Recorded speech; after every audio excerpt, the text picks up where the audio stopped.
시편 55편 16절에서 18절과 22절 말씀을 다 같이 봉독하겠습니다. 나는 하나님께 부르짖으리니 야훼께서 나를 구원하시리로다. 저녁과 아침과 정오에 내가 근심하여 탄식하리니 야훼께서 내 소리를 들으시리로다. 나를 대적하는 자 많더니 나를 치는 전쟁에서 그가 내 생명을 구원하사 평안하게 하셨도다. 내 짐을 야훼께 맡기라. 그가 너를 붙드시고 의인의 요동함을 영원히 허락하지 아니하시리로다. 아멘. 오늘은 시편 55편 16절로 18절 22절 말씀 가지고 주님께서 나를 구원하시리로다, 이 같은 제목으로 함께 말씀의 은혜를 나누기 원합니다. 제목을 한번 따라해 주시기 바랍니다. 주님께서 나를 구원하시리로다. 주님께서 나를 구원하시리로다.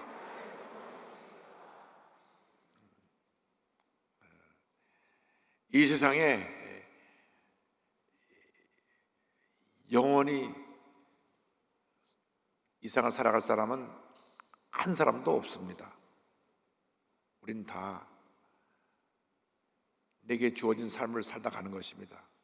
언제고 때가 되어서 하나님이 부르시면 우리는 모든 것을 다 놓고 이 세상을 떠나야 합니다. 사랑하는 아버지도, 어머니도, 남편도, 아내도, 친구도 언젠가는 다 내 곁을 떠나게 될 것입니다.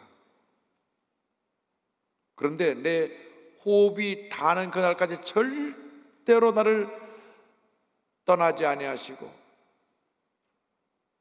한평생 우리와 함께 하시며 우리를 돌보시고 인도하실 분이 한 분 있는데, 그분이 바로 우리의 구주주 예수 그리스도이십니다. 절대로 예수님은 우리를 떠나지 아니하십니다. 세상 사람들이 내게 등을 돌리고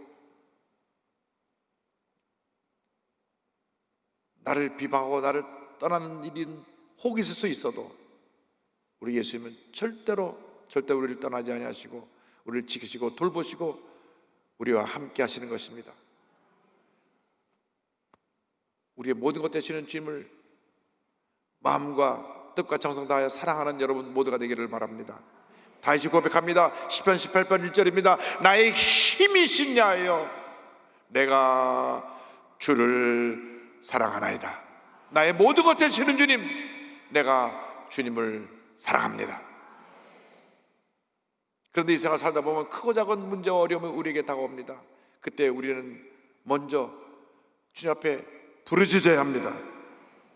오늘 성경은 주님 앞에 부르짖으라고 말씀합니다. 문제가 다가올 때, 어려움이 다가올 때 사람을 찾아다니지 말고 세상 방법을 찾지 말고 주님 앞에 엎드려 간절히 기도해야 합니다. 기도는 문제 해결의 열쇠인 것입니다. 주님 앞에 엎드리는 것이 최우선이 되어야 하는 것입니다. 시편 55편 16절입니다. 나는 하나님께 부르짖으리니 야훼께서 나를 구원하시리로다. 고통에서, 문제 가운데서 벗어나기 위해서,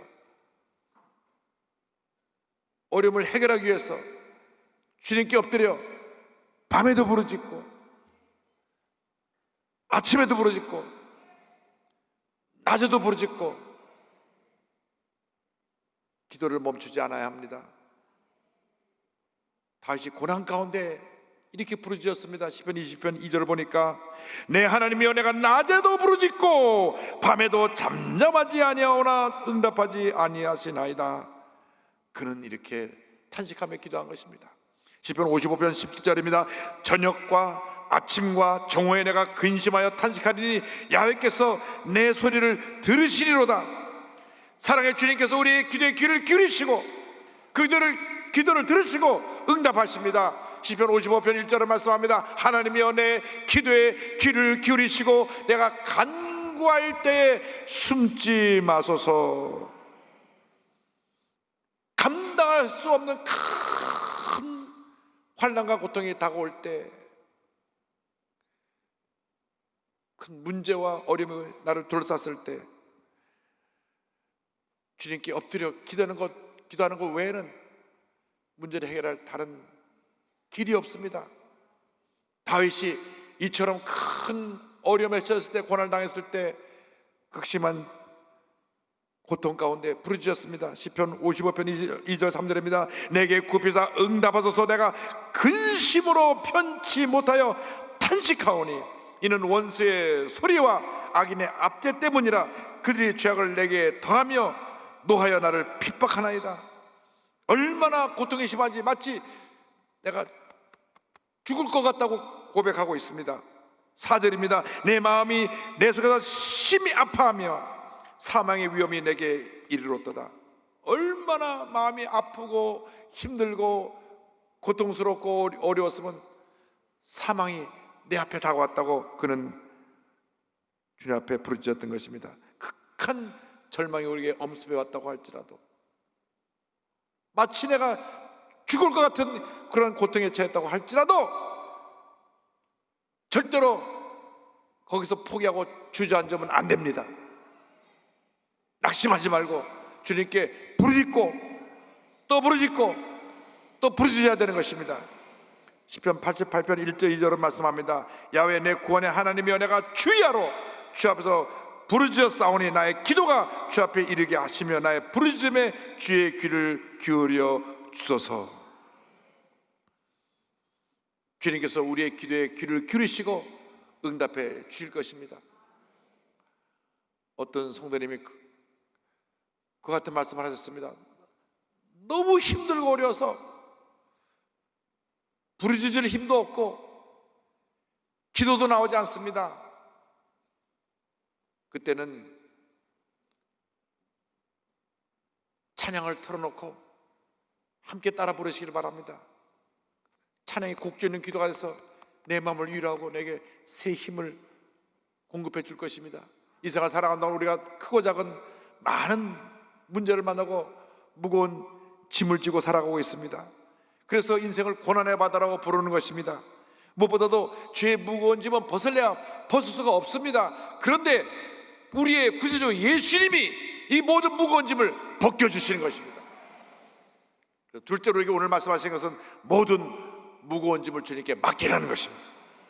55편 22절입니다. 다 같이 말씀을 고백합니다. 내 짐을 야훼께 맡기라. 할렐루야. 내 짐을 야훼께 맡기라. 내 모든 무거운 짐을 다 주님께 맡기라.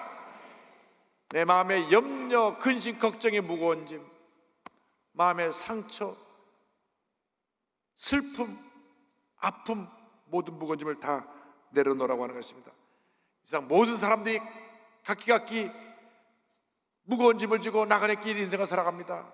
외롭고 힘들고 지친 인생길을 살아가는 것입니다. 개인의 문제, 가정의 문제, 생활의 문제, 육신의 질병의 문제, 말 못할 마음의 아픔과 고민, 상처, 무거운 짐이 다 있습니다. 이 무거운 짐에서 자유로울 사람은 한 사람도 없습니다. 오직 전능하신 주님만이 우리의 모든 문제를 해결할 수가 있는 것입니다. 그러므로 주님 앞에 모든 것을 내려놓아야 합니다. 날마다 순간마다 우리를 도우시는 주님 앞에 우리의 모든 짐을 내려놓고 도우심을 간구해야 되는 것입니다. 시편 68편 19절입니다. 날마다 우리의 짐을 지시는 주 곧 우리의 구원이신 하나님을 찬송할지로다. 시편 37편 5절입니다. 내 길을 야훼께 맡기라. 그를 의지하면 그가 이루시고. 너의 나아갈 길을 맡기라는 것입니다. 너의 생각도 너의 뜻도 너의 계획도 모든 것 다 주님께 맡기면 주님께서 이루어 주신다. 믿음이 무엇입니까? 믿음은 맡기는 것입니다. 전적으로 주를 믿고 의지하며 모든 짐을 다 주님께 내려놓고 주님께 맡기면 주님이 그 믿음을 보시고 모든 것을 다 책임져 주시는 것입니다. 믿음이라는 것은 주 앞에 맡겨놓고 의심하지 아니하고 흔들리지 않는 것입니다. 날마다 순간마다 모든 무거운 짐을 주 앞에 내려놓으시길 바랍니다. 제가 20년 전에 미국 베데스다 대학교에서 총장으로 있으면서 학교 모든 인가를 다 받고 나니까 조영기 목사님께서 동경으로 가라. 그래서 제가 동경으로 가게 됐습니다. 한국에 와서 목사님께 인사드리고 기도받고 제가 내일 동경으로 떠납니다. 그러니까 나를 가만 보시더니 가서 교회 하나 지어라. 동경에 와보니 5층 건물을 빌려서 교회가 임대에 쓰고 있는데 보증금이 10억이고 한 달 월세가 9천만 원이에요. 그러니까 1년에 월세로 나가는 것만 거의 10억 가까이 나가고 10억 보증금에 10억이 매달 나가니까 그렇게 5년만 그 5층 건물을 빌렸어도 50억이 나가는 거예요. 임대료만. 그래서 온 동경 시내를 이제 건물이나 땅을 걸어 돌아다녔습니다. 우연히 신주쿠 한복판에 메이지돌이라고 하는 큰 대로가 있는데 지나가다 보니까 빌딩이 하나 닫혀 있는 것이 보였습니다. 알아보니 부동산에 나온 건 아니고 어떤 큰 회사에서 200억 빚 때문에 차 펴놓은 빌딩입니다. 그래서 그 주인이 되는 회사 사장님을 만났습니다. 우리가 현금으로 줄 테니까 우리 교회 저 건물을 파십시오. 건물을 그냥 갖고 있는 것보다 현금이 돌아가는 것이 중요하니까 현금으로 드릴 테니까 팔라 그랬습니다. 그랬더니 그 현금으로 그 건물을 살 능력이 있네. 있고 말고요. 그래가지고 200억 건물을 깎고 또 깎아가지고 120억에 계약을 했습니다. 그래가지고 아직 박수 칠 때가 아니야. 아직 교회에서 건축업무 갖고 있는 게 40억 있어가지고 10억을 계약금으로 내고 중도금 30억을 내고 이제 한 달 후에 80억 주기로 하고 그렇게 계약이 진행됐습니다. 그래서 저는 석 달 안에 융자가 다 끝나가지고 80억만 융자 받으면 되니까 잔금을 치르려고 했는데 그 당시 순복음동교회 교인이 한 2,000명 되고 헌금이 1년에 한 60억 들어오니까 그냥 80억 빌려도 이자 갚는 건 아무런 문제가 안 돼요. 그래서 우리 주거래 은행에다가 서류를 다 만들라고 가져가니까 일본 사람이 그 특이한 칠함으로 하이 와카리 마시다. 그래서 저는 융자가 다 되는 줄 알고 서류를 맡겨놓고 나서 이제 우리가 빌려 쓰고 있는 교회로 왔는데 몇 주 있다 연락이 왔어요. 융자를 할 수 없습니다. 그 은행 이사에서 부결됐습니다. 그래서요 제가 그러면 또 다른 은행을 알아보자고 또 다른 큰 은행에 가서 서류를 다 집어보니까 또 걱정하지 말라고 잘 가 계시라고 그러고 나서 또 얼마 있지 않아서 융자가 안 되겠습니다. 그래가지고 잔금을 치를 날짜가 됐는데 잔금이 준비가 안 됐어요. 그래서 저쪽 변호사에게 연락했습니다. 지금 융자가 진행해 주니까 한 달만 연기해 달라고. 알았다고 기다려 주겠다고. 그 다음 달 한 달 내내 해도 결국 또 안 돼서 또 한 달 또 연결했습니다. 이게 다 돼가니까 조금만 기다려 달라고. 다 돼가긴 하나도 지금 안 돼가고 있는데 속은 타고 두 번째도 준비가 안 돼서 한 번 더 연기했습니다. 그러니까 세 번째 연기해 주면서 그쪽에 연락이 왔습니다. 마지막으로 연기해 주는 것이니까 이달 말에 잔금을 주지 못하면 계약금은 우리가 가져가고 중도금은 돌려드리겠습니다. 건물도 못 사고 10억만 날리게 생겼어요. 그래서 동경에 있는 한국계은행을 찾아갔습니다. 그 동경에 조은행, 국민은행이 있었는데 가서 지점장을 만났습니다. 지점장이 얘기를 다 듣더니 목사님 여기 한국 지점에서는 융자할 수 있는 금액이 최고 금액이 30억입니다. 80억은 우리가 융자를 할 수가 없고 그 30억도 융자해 드리려면 한국 본부에 연락을 해서 한국에서 이사를 열어가지고 허락을 받아야 되는데 석 달 걸립니다. 아니 지금 당장 이번 달 안으로 80억이 필요한데 35억밖에 못 빌려주고 석 달 걸린대요. 그러더니 그 다음에 충격적인 말을 하는 거예요. 목사님 아무도 그런 얘기를 목사님한테 안 하셨겠지만 제가 은행 내부 사정을 말씀드리겠습니다. 일본 은행에서 내부 지침으로 절대 융자해주면 안 되는 곳이 몇 군데를 정했는데 그 첫 번째가 교회입니다. 그 다음에 학교입니다. 그 다음에 종교단체입니다. 왜 융자를 안 해주느냐? 많은 사람이 쓰는 건물에서 이자를 못 갚고 원금을 못 갚고 그래야 될 때 그 있는 사람을 쫓아내기가 힘들기 때문에 아예 안 빌려주기로 그렇게 내부 지침을 내렸습니다. 목사님 지금까지 몇 달 동안 혹고생하셨습니다. 그 말 들으니까 얼마나 낙심되는지 어깨를 축 늘어뜨리고 은행 앞을 나오는데 주님이 말씀하십니다. 너 지금 무엇하고 있느냐? 아니 보신 몰래요? 내가 지금 교회 은행 융자하려고 이렇게 바삐 뛰어다니는데. 내 주님이 저를 책망하신 거예요. 너 기도하지 않고 왜 네가 앞서 뛰고 있느냐? 내가 다 알아서 줄 텐데 왜 넌 내 힘으로 하려고 하느냐? 그 길로 그 임대에 쓰고 있는 교회로 달려가서 한 앞에 성전에서 얼마나 울면서 기도했는지, 주님 저를 용서하여 주옵소서. 주님 앞에 맡기지 못하고 내가 짐을 짊어지고 이리 뛰고 저리 뛰고 하다 보니까 짐만 더 무거워졌습니다. 주님 역사하여 주옵소서, 함께하여 주옵소서. 주님께 맡깁니다. 간절히 기도하니까 달라진 것은 아무것도 없는데 마음이 평안함이 왔어요. 주님이 일하시는구나.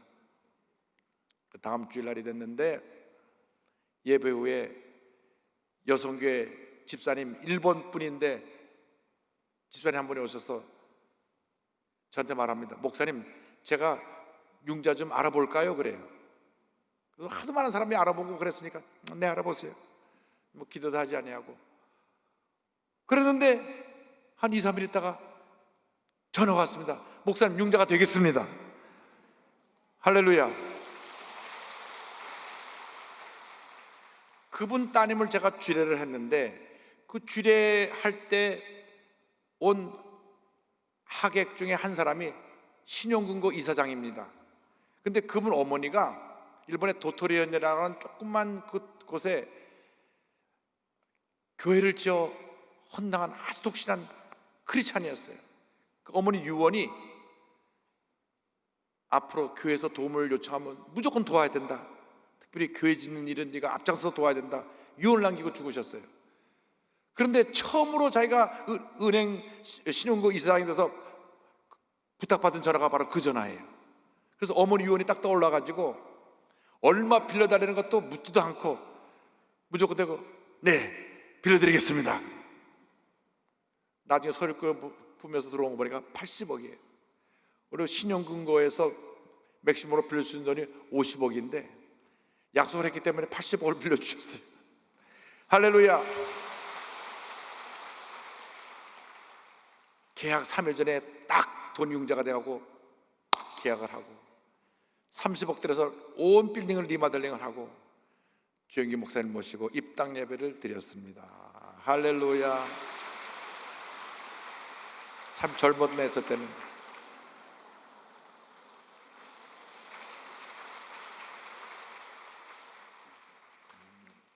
감격의 눈물을 흘리면서 예배를 드렸던 기억이 납니다.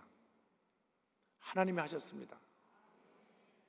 무거운 짐을 지고 6개월 동안 얼마나 이리 뛰고 저리 뛰고 고생을 했는지 주님이 다 계획을 갖고 계신데 우리가 인간이 그렇게 어리석어요. 그렇게 부족하고 못나서 늘 실수를 합니다. 저는 목사가 된 지 40년이 돼 가는데 이제 철이 드는 것 같아요. 이제 철이 드는 것 같아요. 늘 실수하고 늘 하나님 뜻보다 내 뜻이 앞서갈 때가 많았고 잘못하지만은 허물 많은 종인데 하나님의 불쌍히 여겨서 여기까지 저를 인도해 주신 것입니다. 모든 주님의 은혜입니다. 그래서 우리는 한평생 우리를 붙드시는 주님의 은혜를 체험해야 됩니다. 셋째로 우리를 붙드시는 하나님에 대해서 말씀드리기 원합니다. 55편 22절입니다. 그가 너를 붙드시고 절망하고 좌절해 쓰러지는 순간마다 주님이 또 붙들어 주시고 또 붙들어 주시고 넘어져서 다시 일으켜 주십니다. 잠언서 24장 16절입니다. 대저 의인은 7번 넘어질지라도 다시 일어나려니와 악인은 재앙으로 말미암아 엎드러지느니라. 일으켜 세워주시는 은혜를 체험하는 여러분 되기를 바랍니다. 시편 37편 24절입니다. 그는 넘어지나 아주 엎드러지지 아니함은 야훼께서 그의 손으로 붙드심이로다. 절망에 처한 우리들을 말씀으로 위로하여 주시고 붙들어 주시고 세워주시고 새 힘을 공급해 주시는 것입니다. 잠잠히 주님만 바라보고 믿고 의지하고 나가는 여러분 되기를 바랍니다. 시편 60편 1절 2절입니다. 나의 영혼이 잠잠히 하나님만 바라며 나의 구원이 그에게서 나오는도다. 오직 그만이 나의 반석이시요 나의 구원이시요 나의 요새이시요 나의 요새이시니 내가 크게 흔들리지 아니하리로다. 성경은 말씀합니다. 잠잠히 하나님만 바라봐라. 불평하지 말고 원망하지 말고 부정적인 얘기 쏟아내지 말고 잠잠히 입을 다물고 주님만 바라보고 믿음의 손을 들고 기도로 나아가라. 주님만이 나의 구원이 되시고 반석이 되시고 요새가 되셔서 모든 절망에서 우리를 건져주시고 주님 안에서 위대한 승리의 삶을 살게 만들어 주시는 것입니다. 시시때때로 어려움 당할 때마다 주님 앞에 우리의 마음을 토하고 부르짖어 기도할 때 응답해 주시는 것입니다. 시편 62편 8절입니다. 백성들아 시시로 그를 의지하고 그 앞에 마음을 토하라. 하나님은 우리의 피난처시로다. 절대 근정 절대 감사의 믿음으로 무장해서 전진 또 전제 나갈 때 하나님께서 우리의 기도를 들으시고 응답해 주십니다. 잠언서 3장 5절 6절입니다. 너는 마음을 다하여 야훼를 신뢰하고 내 명철을 의지하지 말라. 너는 범사의 그를 인정하라. 그리하면 내 길을 지도하시리라. 하나님을 믿고 의지하고 나가면 주님께서 우리의 길을 인도해 주시고 우리가 어떠한 문제와 어려움이 다가와도 흔들리지 않도록 우리를 꼭 붙들어 주시는 것입니다. 시편 55편 22절입니다. 의인의 요동함을 영원히 허락하지 아니하시리로다. 꼭 우리를 붙들어 주셔서 모든 어려움을 이기게 만들어 주시고 하나님 은혜 가운데 승리자의 삶을 살게 하십니다. 너무나 감사한 것은 죄덩어리인 우리를 주님이 택하 부르시고 예수의 보혈로 덮어주셔서 의롭다 하여 의인으로 세워주시고 우리의 일생을 주님의 은혜로 축복으로 이끌어주시고 복을 내려주시는 것입니다. 하나님께서 우리의 일생을 인정해 주시고 복을 내려주십니다. 하나님께 인정받는 의인의 삶을 살아가는 여러분 되기를 바랍니다. 시편 1편 이와 같이 마지막 절을 고백합니다. 무릇 의인들에게는 야훼께서 인정하시나 악인들에게는 망하리로다. 우리가 하나님의 손에 붙들린 의인이 되면 하나님이 인정하시고 복 주시고 형통케 해주시고 우리를 괴롭히는 모든 악인은 망할 것입니다. 믿음의 사람이 되기를 바랍니다. 말씀의 사람이 되기를 바랍니다. 기도의 사람이 되기를 바랍니다. 성령의 사람이 되기를 바랍니다. 성령으로 충만함 받게 되기를 바랍니다. 에베소 5장 18절을 고백합니다. 술 취하지 말라. 이는 방탕한 것이니 오직 성령으로 충만함을 받아라. 기도와 말씀과 성령으로 충만해서 큰 믿음의 사람이 되어 전쟁에 나갈 때 맡겨진 일에 최선을 다할 때 하나님이 우리를 높여주시고 위대한 하나님의 사람으로 세워주시고 하나님 앞에 인정받고 사람들에게 존경받는 하나님의 복덩어리로 우리를 변화시켜 주실 것입니다. 구두 판매원에서 19세기 최대 부흥사가 된 무디 선생님이 있습니다. 우리 무디 선생님은 1837년 미국 매사추세츠 노스필드라고 하는 조그만 마을에 한 가난한 가정에서 태어났습니다. 9남매 중 6번째로 태어났는데 4살 때 아버지가 돌아가십니다. 그래서 학교를 초등학교 5학년까지밖에 못 다녔어요. 5학년까지만 다니고 어머니를 도와서 일을 해야 되기 때문에 그래서 참 힘들고 어려운 어린 시절을 보냅니다. 근데 어린 시골 소년을 써주는 사람이 없는데 보스턴에 있는 삼촌이 너 구두가게에 와서 일을 해라. 그래서 취직을 합니다. 근데 취직 조건이 주일날은 삼촌 따라서 교회 나가는 겁니다. 그래서 삼촌 따라 교회 나갔다가 거기서 예수를 만납니다. 그의 운명이 바뀝니다. 성령의 은혜가 그에게 함께했습니다. 얼마나 성실한 사람이었는지 열심히 구두를 잘 팔아서 모든 사람에게 칭찬받는 아주 뛰어난 직원으로 인정받게 됐습니다. 그가 19살 때 시카고에 있는 구두가게에 취직이 됩니다. 그곳에 가서 교회 주석하면서 내가 교회 학교를 섬기기 원합니다 하고 왔는데 아이가 없어요. 맡겨줄 학생들이 없습니다. 그러니까 길거리에 나가서 노는 애들 16명을 데려다가 반을 만들어 갖고 열심히 아이들을 가르치고 교회 학교를 섬겼는데 몇 년에 안 가서 1,500명으로 부흥했습니다. 우리 교회도 이런 교사 선생님들이 많이 생겨나기를 바랍니다. 아무것도 없는 데 가서 16명을 길거리에 데려다가 모아갖고 시작한 이 아이들이 나중에 1,500명을 부흥하는 그런 역사를 일어난 다음, 그 다음에 구두 판매를 이제 내려놓고 평신도 설교자로서 여러 곳을 다니며 말씀을 전하기 시작했는데 성령의 역사와 함께해서 가는 곳마다 큰 부흥의 역사가 일어났습니다. 정식으로 신학교육을 받은 적도 없고 교육은 초등학교 5학년이 전부였기 때문에 그 갈 때마다 많은 사람이 조롱했습니다. 배우지도 못한 사람이 말도 제대로 문법적으로 틀리게 하는 사람을 못하고 문법적으로 틀리게 하는 사람이 막 배운 엘리트들이 그를 비난했습니다. 그러나 조금도 그들의 조롱에 신경 쓰지 않냐고 당당하게 귀한 사역을 잘 감당해서 가는 곳마다 큰 부역사를 일으켰습니다. 한평생 무디 선생님과 귀한 사역을 함께 동역하면서 무디 신학교를 세운 루벤 아처 토레이 박사님이 하나님이 무디를 쓰신 이유 7가지를 설명했습니다. 첫째, 그는 전적으로 주님께 항복한 사람이었다. 둘째, 그는 기도의 사람이었다. 셋째, 그는 하나님의 말씀을 깊이 있고 지적으로 공부한 사람이었다. 그는 늘 말씀을 읽고 묵상함으로 말씀 하나 가지고 온 세계를 변화시켰습니다. 넷째, 그는 겸손한 사람이었다. 다섯째, 그는 돈을 사랑함으로부터 완전히 자유한 사람이었다. 물질 문제가 한평생 없었습니다. 여섯째, 그는 잃어버린 영혼의 구원에 대해 불타는 열정이 있었다. 일곱째, 그는 위로부터 임한 권능을 확실히 부여받은 사람이었다. 그는 성령 체험을 알아서 하고 난 후에 성령의 사람이 되어 온 세계를 다니며 복음을 전했는데 가장 무식하다고 평가받았던 사람에게 비난받았던 그가 당시 최고의 엘리트라고 하는 하버드, 예일, 프린스턴의 많은 젊은이들을 변화시켜서 전 세계 선교사로 보내는 위대한 하나님의 사명자가 되었습니다.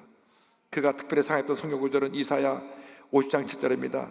주 여호와께서 나를 도우심으로 내가 부끄러워하지 아니하고 내 얼굴을 부시돌같이 굳게 하였으므로 내가 수치를 당하지 아니할 줄 아노라. 주님이 나와 함께 하심으로 나는 부끄러워하지 않습니다. 나는 두려워하지 않습니다. 나는 당당히 주님과 동행하며 주님의 손을 붙잡고 믿음으로 전진합니다. 한평생 주님의 손 꼭 붙잡고 믿음으로 전진 또 전진해 나가는 여러분 모두가 되기를 바랍니다.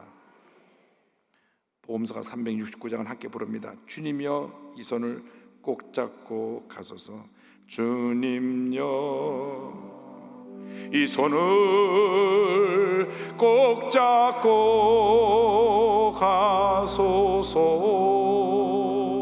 약하고 피곤한 이 몸을 폭풍우 감소 해치사 빛으로 손잡고 날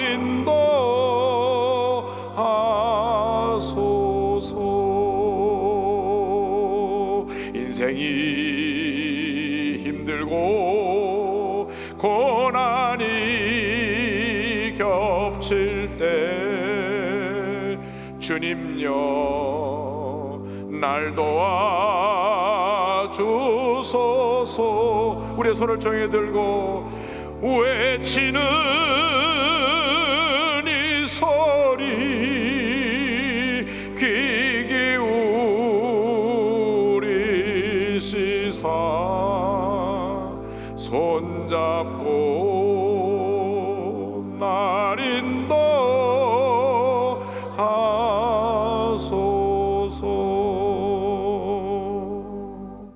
기도합니다. 사랑의 하나님, 저희들이 너무 힘들었습니다. 아팠습니다. 외로웠습니다. 너무 짐이 무거웠습니다. 주님 이 손을 꼭 붙잡고 가셔서 모든 어려움 이겨내게 하시고 믿음으로 승리하는 위대한 하나님의 사람들 다 되게 하여 주옵소서. 예수님의 이름으로 기도드립니다. 아멘.